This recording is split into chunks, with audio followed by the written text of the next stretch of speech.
የጥምቀት በዓል በአማራ ክልል ሁሉም አካባቢዎች በሰላም ተከብሮ መጠናቀቁን የአማራ ክልል ፖሊስ ኮሚሽን አስታወቀ። ለበዓሉ በሰላም መከበር ከጸጥታ ኃይሎች በተጨማሪ ለጸጥታ ስራ የተደራጁ ወጣቶችና መላ ህብረተሰቡ ተሳትፎ ምስጋና ይገባል ብሏል ኮሚሽኑ።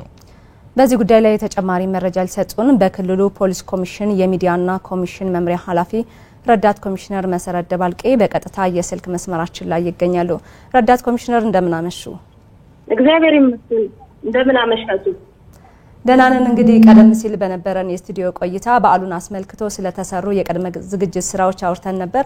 አሁን ደግሞ የጥምቀት በዓል በሁሉም የክልሉ አካባቢዎች ተከብሮ ውሏልና የጸጥታ ሁኔታው ምን ይመስል ነበር? ለጸጥታ ስራውስ የማህበረሰቡ ሚና እንዴት ነው? አዎ ያው በባለፈው የአጠቃላይ የጥምቀት በዓልን ከከተራ ጀምሮ የጥምቀት በዓልና የቃና ዘገሊላ በዓል የሚከበርባቸው ቅድመ ዝግጅቶች ይቀርታቅዶ በየደረጃ ያለ የጸጥታ ኃይልና መላው ህብረተሰብ ወጣቱ በቂ ዝግጅት ያደረገበት መሆኑ መግለጻችን ይታወሳል። በዚህ ዝግጅት መሰረት በክልላችን በሁሉም አካባቢዎች የጥምቀት በዓል ከከተራ ጀምሮ ከተራም የጥምቀትም ዛሬም የቃና ዘገሊላ በዓል ያለምንም የጸጥታ ችግር በሰላም ተጠናቋል። መላው ህብረተሰብ ወጣቶች ከጸጥታ ኃይሉ ጋር በመቀናጀት ያከናወኗቸው ተግባራት ውጤታማ የሆነ በዓል እንዲያልፍ በዓሉ በጥሩ ሁኔታ እንዲያልፍ የሆነበት ሁኔታ ነው ያለው። ጥሩ እንደው ቀጣይም ከዚህ ጋር ተመሳሳይ በዓላት ይኖራሉና ህዝባዊ በዓላት ሲኖሩ ቀድሞ ከመዘጋጀት እንዲሁም ከህብረተሰቡ ምን ይጠበቃል የሚለውን ምክር ሐሳብ እንስማ።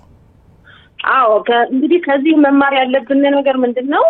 ተቀናጅተን መስራት ከቻልን እያንዳንዱን ስራ ለጸጥታ ኃይሉ ብቻ መተው ሳይሆን መላ ህብረተሰቡ መሳተፍ ከቻለ በተለይም ወጣቶች አሁን በያዙት አግባብ በተገቢው መንገድ የተቀናጁ ከጸጥታ ኃይሉ ጋር መሄድ ከቻሉ ራሳችን የጸጥታው ባለቤት ሆነን መስራት ከቻልን ሁሉንም በዓላት በሰላም የምናከብርበት ይሄ ብቻ ሳይሆን ሌሎች ችግሮቻችንን ተቀናጅተን መስራት ከቻልን ማለት የምንችልባቸው ሁኔታዎች መኖራቸውን ማረጋገጥ የምንችለው በሁሉም አካባቢዎች እንግዲህ በከተማም በገጠርም አይልም በሁሉም አካባቢዎች የተቀናጀት ያለበት ስራ ውጤታማ ስራ ነው የተሰራው።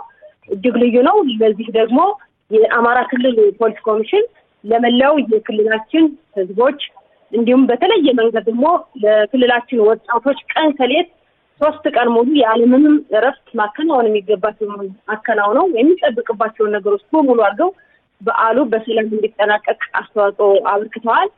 በሌላ በኩል ደግሞ የጸጥታ ኃይላችን ለተቀም እንግዲህ ይሄ በዓል ከመምጣቱ ከገና በዓል ጀምሮ ሁሉም የጸጥታ ኃይላችን በትምህርት ውስጥ ነው ያለው፣ በጸጥታ ስራ ውስጥ ነው ያለው።